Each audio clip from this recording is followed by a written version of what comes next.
I'm Kelly Thompson, and you're listening to Capes and Lunatics. Hello and welcome to Comic Capers, episode 6. We're continuing the long, harrowing Bendis Watch 2018. I am Phil. Of course, Lilith is here. Hey guys.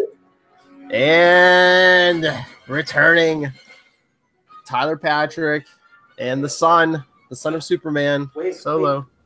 Wave hi. Yeah. We've just kind of had a crazy time.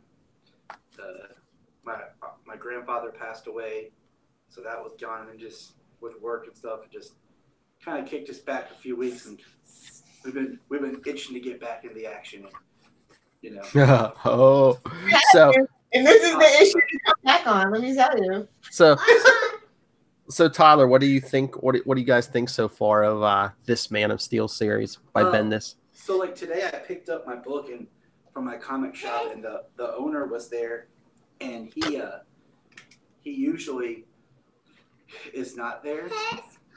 So he's at his other store. So we finally were talking about it, and I was like, you know what?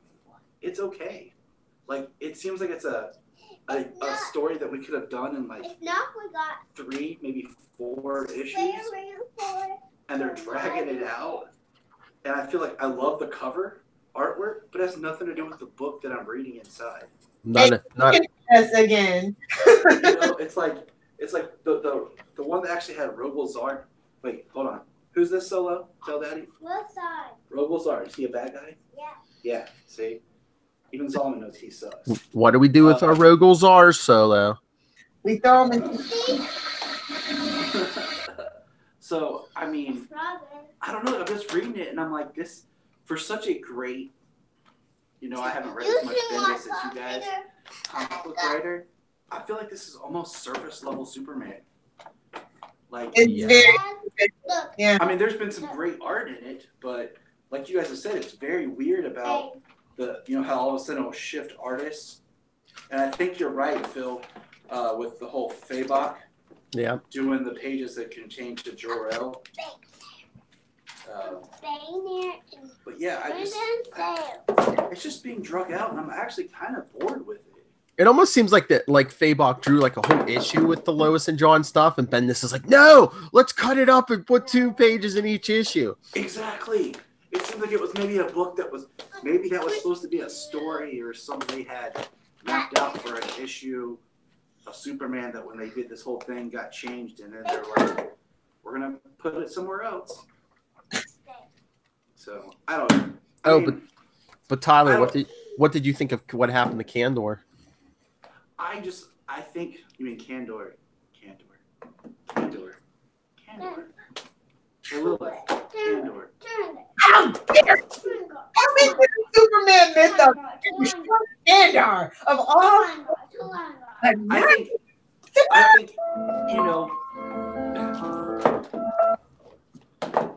you know what? I feel like if that's where they wanted to take it, it would have been really kind of cool if Superman had gotten to the fortress and Rogelzar had Kandor like in his hand and crushed it, instead of almost being like an afterthought of, oh, there's Kandor over there smashed. Like if they really wanted us to feel that impact more, because I mean that's a big deal. Like I should be like, holy crap, you've just destroyed like all these Kryptonians, this whole legacy of Superman. But I'm just kind of like, okay. Mm-hmm. I'm not as invested as I thought it would be. It just seems like I think I said last week, they want to make like Superman and Supergirl like the last Kryptonians, but it's like Bendis's like messy way of like cleaning up continuity. Like those are like strangle freaking the dog. Like I mean at this point. Go find Crypto and strangle him. Don't give him ideas. Poor Crypto. I mean, I feel like I should be really impacted by the loss of Kandor, and I'm not feeling it. So I mean, is this in the writing or what? I mean, it's safe to say, I mean, especially if you're watching this on YouTube, look at that background. Superman is like your favorite character, and so you're reading this, you're just like, Yeah, I mean, it's like you guys were talking about. This feels like it could have been, Superman issue. What, we're on 1 again. Yeah. So this could have been the first 6 issues of Bendis's. I don't feel like it earns this title. No, like you were saying, even the covers, it's if you just looked at the covers, you would think, okay, Bendis is doing a retelling of the first however many years of Superman, but no, it's a current story. Almost okay. Story. Not to make a comparison, but I'm going to. Okay, it'd be almost neat if somehow Rogolzar was watching Superman's life unfold in each issue.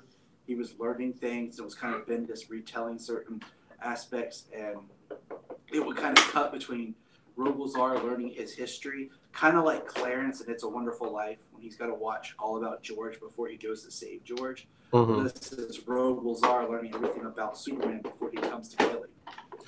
So that each issue, he's learning the events, but that's certain pages, and then we're also cutting to what Superman's doing now. I mean, give us anything on Rogolzar except for, what was it, the first issue? He's like, oh, Kryptonians are corrupt. I have to destroy them. He's not fleshed out. He's a plot device. I mean, I swear, I felt like the first time Doomsday appeared and killed Superman, I felt like Doomsday was a more thought-out character than Rogolzar is. And we all know how to be Doomsday. I agree. I feel like Rogolzar is one of those really forgotten Superman villains that's gonna reappear in a comic in 20 years, where someone's gonna be like, we need an old villain to kind of bring back. Let's do this guy. He's gonna come back in 20 years and get beaten in 2 pages by Superboy. I'm sorry, Lex is greater than Rogolzar. I'm sorry. See, Lex is such a beautiful character, because if you do Lex correctly, he walks the line of where he's bad, but the public doesn't realize it, and the public still loves him. So he really plays up that politician angle, where Superman knows he's corrupt, but he can't prove it enough to really tie everything to Lex, but he knows Lex is involved. So maybe a cold war between the two. Maybe it's a mercy that Bendis isn't using Lex, so you can't. It's a detriment, to be quite honest. Yeah, but at least he's not messing up the character. It's hard to mess up Lex. Even if you took him way back to his mad scientist, it's literally very hard.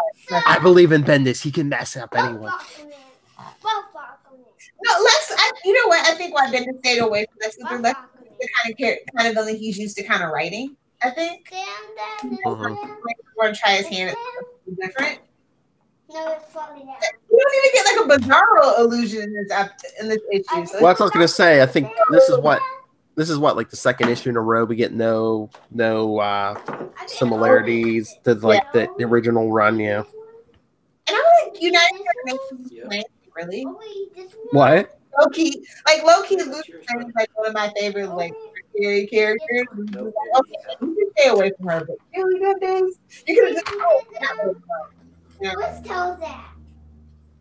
Oh, they must have ran out of room for these pages, because we actually got 4 pages with Lois and John. Well, two double page, 2 different double page spreads. All those fucking bubbles, bro.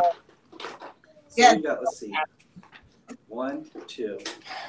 And is there some kind of mental manipulation going on Jor-El's part, or is this just Bendis writing it? John's yeah, I want to go with my grandfather, who I don't know, and my parents are pretty schemed out by.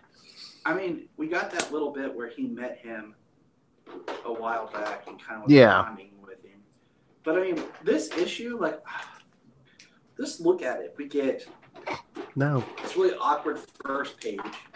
Then we get Superman talking why he fights Rogolzar in space, and it's the worst fighting ever. This is not I'll give New 52 that. I didn't like the punch 'em up Superman stuff, but at least the punch 'em up stuff was interesting. Well, I think Superman even thinks to himself, he's I can't, as much as I want to, I can't punch my way through this fight. But that's what he's doing. Yes, where I can't let my emotions get to me last issue. Going red. And at the end of last issue, weren't they at the fortress? Last issue at the end of it? The fortress. Beam his butt to the Phantom Zone. Throw Rogolzar into the Phantom Zone. That's what the Phantom Zone is. What? Look, I don't think he knows what the Phantom Zone Who? is. Bendis? Yeah. I don't think he's saying on the Phantom Smallville. Zone is my favorite. The Phantom Zone is my solution for every villain. Okay? This whole Supergirl Season 3 fighting Reign, throw her in the Phantom Zone. Well, they kind of drug her to something similar. So. You fighting Rogolzar, you toss him in the Phantom Zone. You're fighting whoever, we got this nice little 2-page spread with our new favorite fire chief here. Unresolved sexual tension. Is that supposed to be? It's so hard for me to hate it. It hit me today. Is she supposed to be maybe because the continuity is weird, but is Bendis using her as like a Lana Lang stand-in? She is a redhead, so maybe. Mm-hmm. Maybe. I mean, So she has long initials. can we say how stupid these firemen are on this page? Well, they're still having the Batman conversation. Do the fires make a pattern or a pretty picture on the map? Okay, but they give them stupid gas, or like what happened to Metropolis? It used to not be like, as bad as Star City and Arrow. Like, just incompetent. I mean, I don't know. This issue was just kind of boring. Like the fire. Okay, then Kara's got the people, and then the Justice League shows up. Great. What do they call them? Because like he's like dwelling on this fire stuff way too long. Well, that's the thing. It's like, yeah, I mean, every issue's been, Rogolzar either plotting or beating on Superman, and then these fires. What's going on with these fires? They're pretty. Do they have any meaning? I mean, I guess we'll find out in this issue, or maybe in Superman #1 or Action 1001. My thing is, why did Rogolzar leave Superman beaten on the moon? He wasn't dead. And I mean, I didn't even realize he was like beaten and left on the moon. Like it was just like. I mean, I could see that as like a revenge thing, as like if he really had a bone to pick with like Jor-El or something, he's like, okay, son of Jor-El, I'm gonna kill everything you love and let you watch it before I kill you. But here's my thing. The ending. Okay, here's my problem. The whole ending of this issue, when he discovers Rogolzar's at the center of the Earth, trying to destroy the Earth. Okay, extinction level threat. Why wouldn't Superman take the rest of the Justice League with him? Supergirl and the rest of the Justice League. They were right there.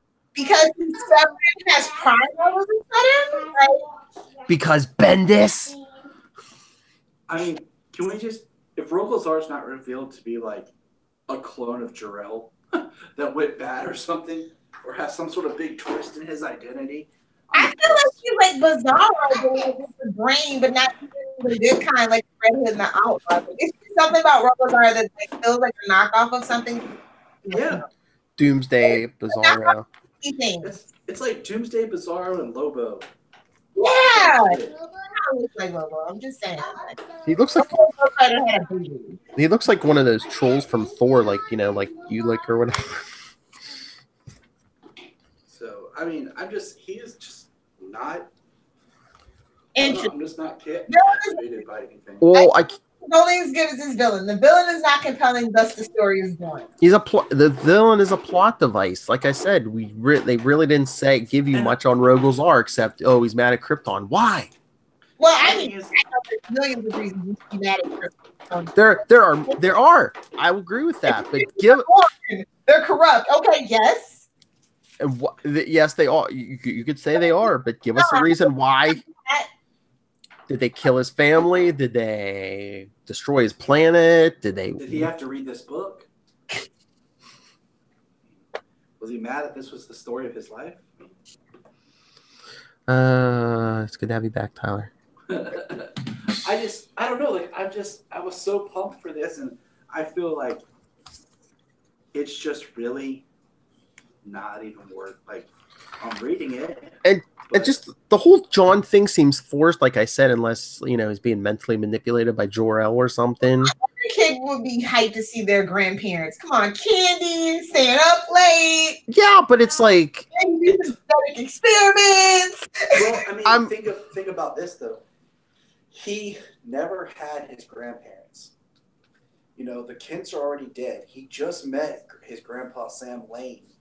And come on, it's a little intense.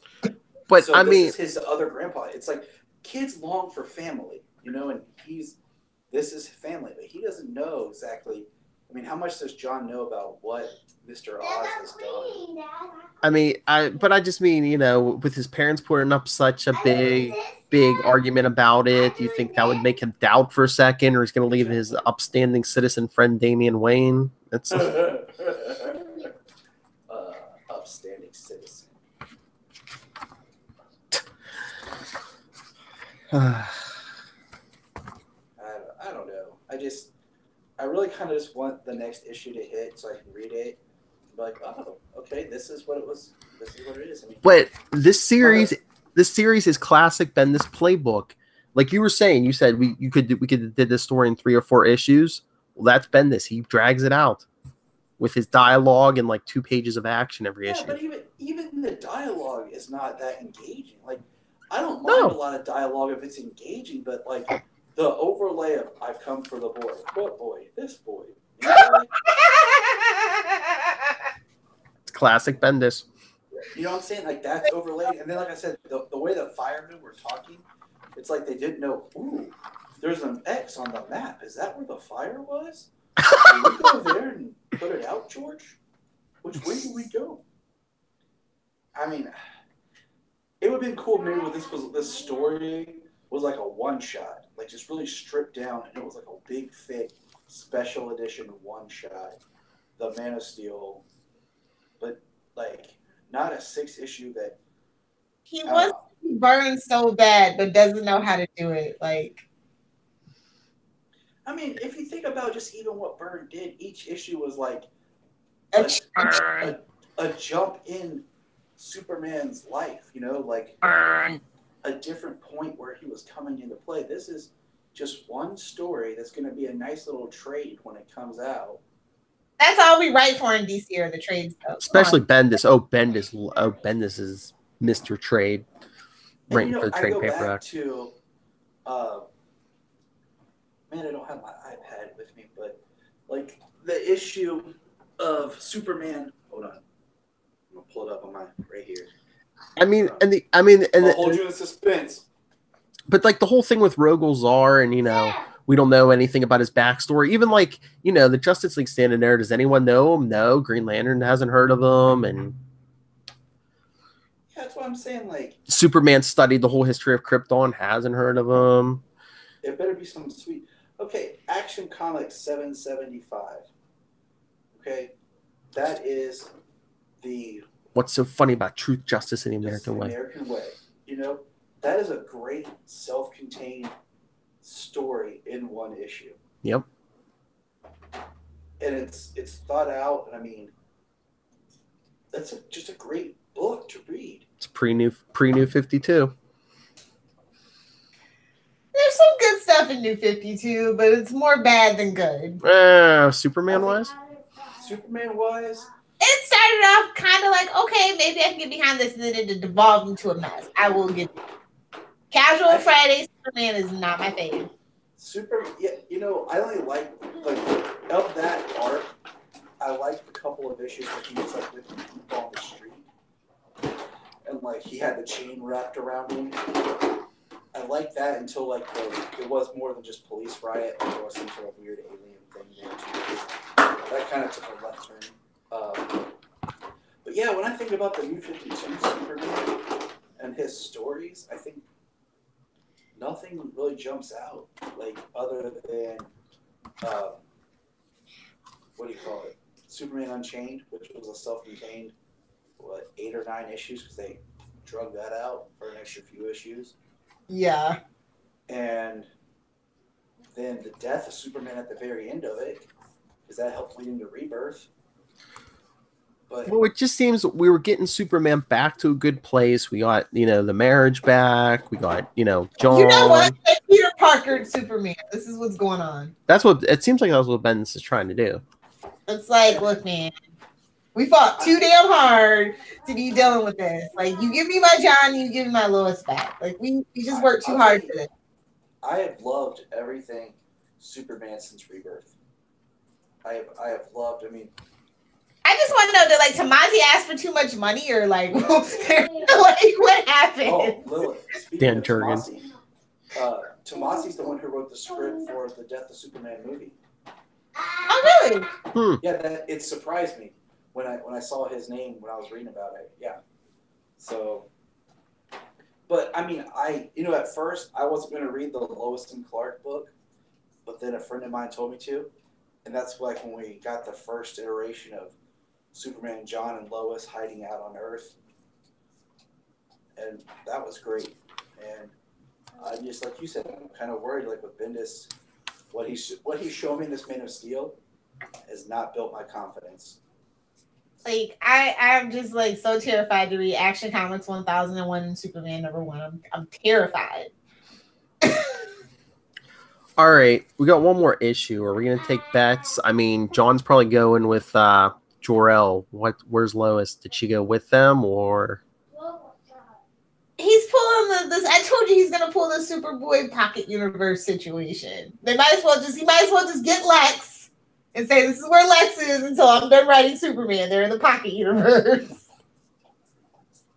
It's gonna be like this. Actually, Superman's in the Pocket Universe, and we don't really realize it, but it's just a Pocket Universe of Superman.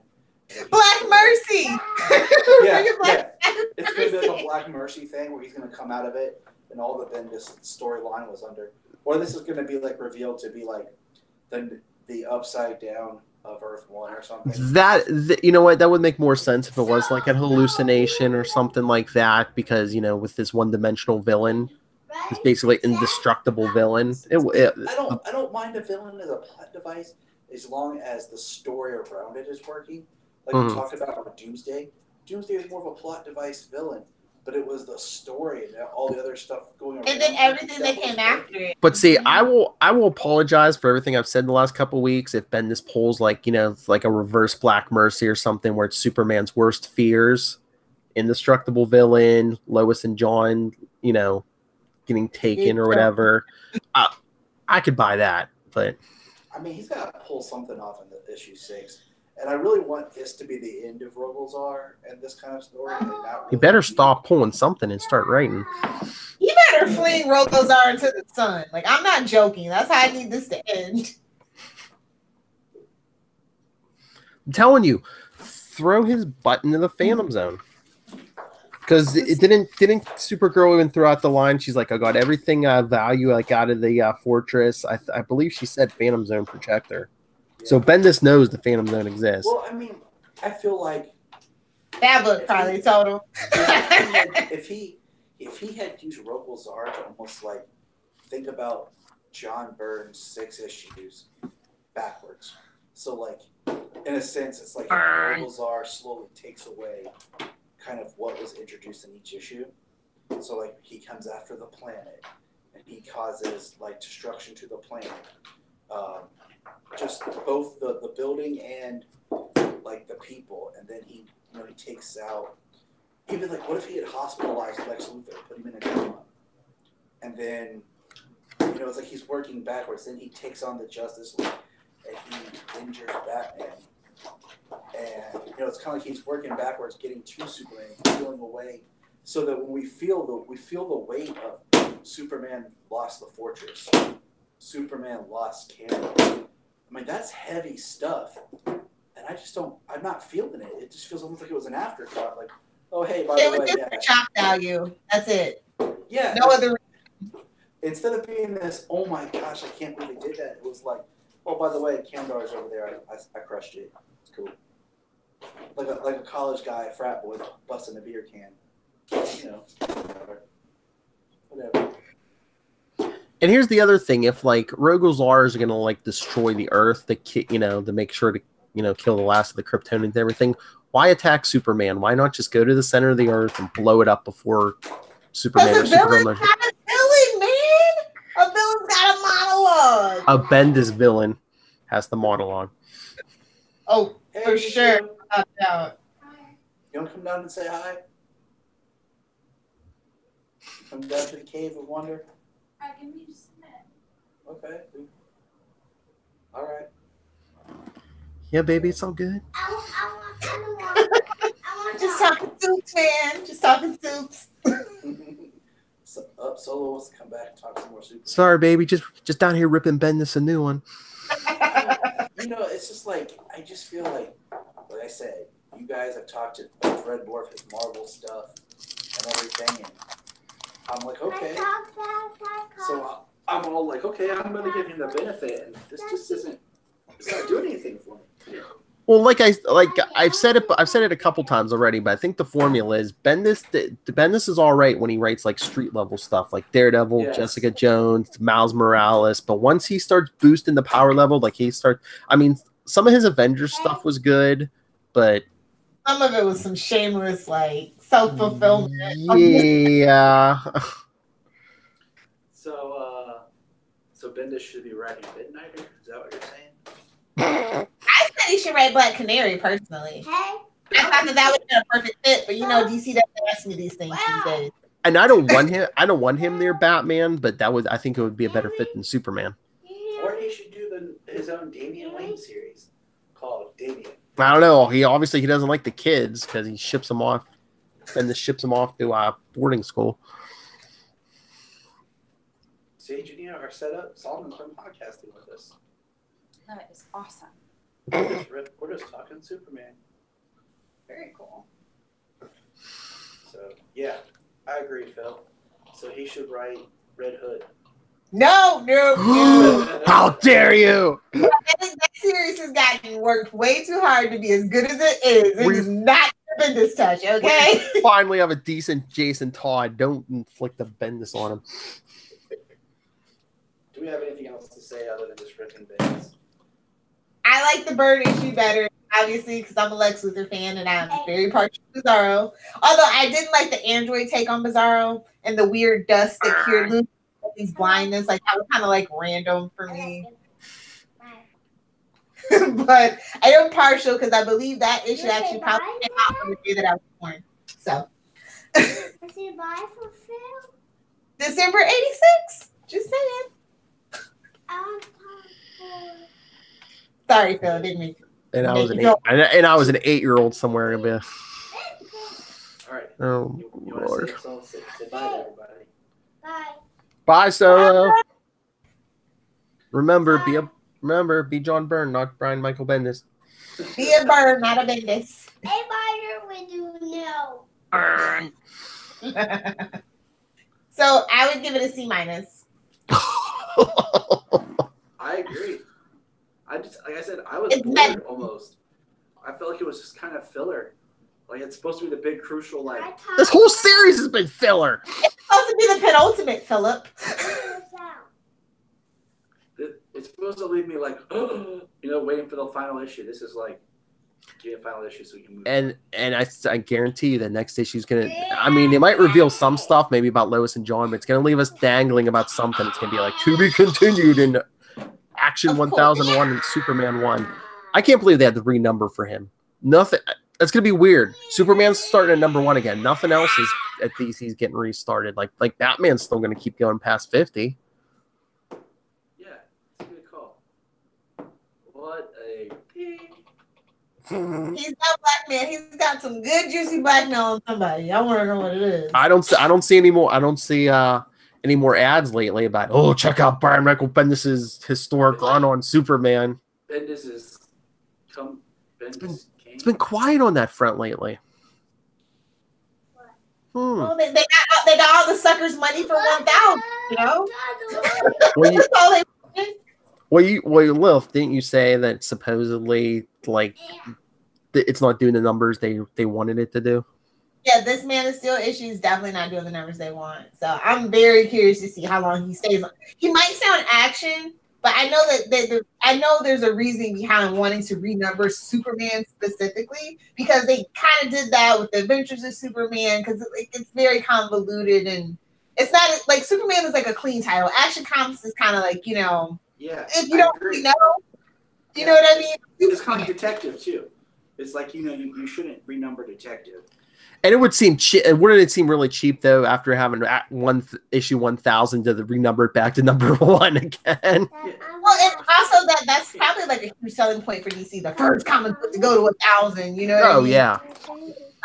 That. Oh yeah, especially then when Detective hits 1000 too, they're gonna be like, "We have the only comics that are that lasted over 1000 issues." Well, Spider-Man better keep going. Well, Spider-Man's got about 200 more to go to hit 1000. I don't know if Marvel can hold off on renumbering or not. Fantastic Four might have made it, but then they canceled it. And it's coming back, but it's coming back with number 1. So now they'll be like, Spider-Man now from Marvel, the daily book. Hey, for a while they were doing 3 a month. So all right, let's do some shameless plugs then. all right, everyone, send us your thoughts because one more week of Bendis, and then we get to review anything else. Capes and Lunatics at gmail.com. Follow us on Facebook, Comic Capers, at Comic Capers Pod on Twitter, and at CL Sidekicks. Quantum Zone's having. Quantum Zone didn't work. What? I didn't put the bar up. I forgot. I was rapping with my man Solo. I forgot. Anyway, yeah, Quantum Zone giveaway. Oh yeah, we're giving away Marvel Team Up 113. Our next review, an issue from 1981. All we ask is a review on iTunes. So, Comic Capers, we're already there. So hey, you want a free copy of Marvel comic from 1981? Just leave us a review. First 8 people. Like physical or digital? What? Is it physical or digital? Physical. Ooh. No, because Matt went to the store, his local store, and he saw like 8 copies of it, and I think they were like $1 a piece, so he just bought. Sounds like something I would do. Just gonna take all these. Oh man. All right. Tyler, where can people find you, talk to you, if they're interested in Superman? You can find me on a little podcast that I do called the Krypton Report. It's all about, you guessed it, Superman. And you can find Supergirl. And Supergirl. In Krypton. And Krypton. We like to keep it in the Kryptonian family. And, we come and listen to my pitch of the new Superman, pre-Superman series called The Kents on Lifetime. Find out Jonathan, he was just a farm boy, destined to be a farmer to raise an alien son. Yeah, nobody's picking it up, but I'm trying. That's my pre-Superman show I'm working on here. But yeah, you can also find me on Twitter at JTYPatrick. And that's me. And Lilith, if anyone would like the female take on Superman, especially with adult language, where can people follow you? First of all, if you want to fight me about anything that I've said about Bendis, only add me at Lilith Hellfire. I'm not going to be drugged through the muck over at Save Me Podcast on Instagram, Pinterest, Facebook, and Twitter. It's all positivity, swearing, Smallville, and Superman. I'm just saying. Okay? I just show up and look pretty and spout big words, and then I'm done. Yep. That's me. And if anyone would like to do review interviews with us, Bendis, come defend your business. Mr. Bendis, if you would like to explain some of this gobbledygook to us, you can always email me, nightwingpdp@gmail.com, and on Twitter, I am at nightwingpdp. Personally, I'd rather have Seeley back, or maybe Tamazi, or just a thought. Just Tom King. Yes. After the wedding, we need to book for him. I would love to talk some Batman. I told you, I just got the first 9 issues of Mr. Miracle and blew through that. That's a good book. I'm working through it. Don't look at me. Perhaps. Well, I told you, maybe we'll do a review when all 12 are out. Yeah, of course we will. So keep your eyes peeled for that. Don't sass me, girl. All right, are we done? Definitely. Hit the music, gentlemen. So come back. One more week in Bendis Watch. 2018. Who knows what? Fresh tale will uncover. What stuff is going to hit the fan next issue? July 4th. look for 2 episodes of Comic Capers next week. Oh man! Because the last issue of Bendis on Man of Steel and Batman's getting married.